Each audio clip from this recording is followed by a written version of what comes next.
If you could travel back in time and meet Oscar Wilde, what would you say to him? I don't know. I don't. Meeting people has never been my. I think meeting people is normally an anticlimactic thing. It's much better not to. And you can keep your fantasy about them. Why did you decide to focus on the last part of his life? I think this is very brave, also to see him sick, to see him dying, to see a star fading in a way.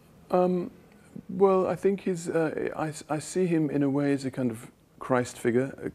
Certainly in my film, I treat him as the film is a kind of passion of Oscar Wilde, really, and the thing that always fascinates me about him as a character is that he went to prison and paid his so-called debt to society, but then after prison, his freedom was really another kind of prison, and it was just a kind of slow, torturous humiliation.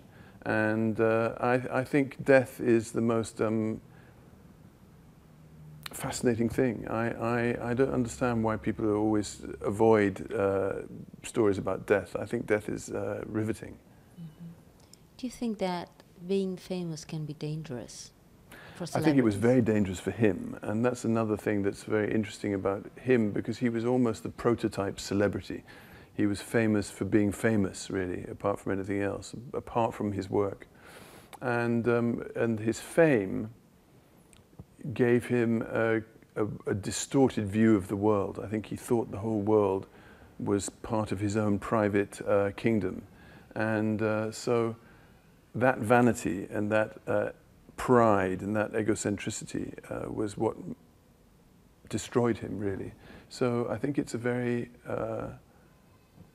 human story, and also one that's very modern as well, in a way, because we see that this happening in lots of stars having kind of meltdowns, and I think that's one of the things that attracted me to the story as well. Mm-hmm. Is it true that you were influenced by European and Italian filmmakers for the style of the film? Certainly, well, European filmmakers definitely, and English filmmakers and Italian filmmakers very much.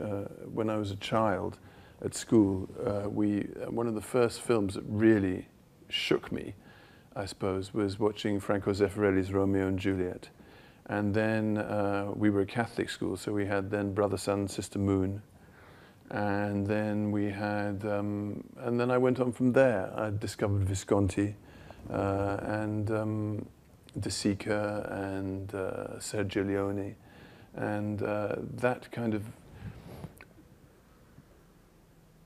depth of detail and in the images I loved, and so I think it's been the Italian cinema, Italian music for cinema, Nino Rota, Morricone, all those people also were things that struck chords with me very young.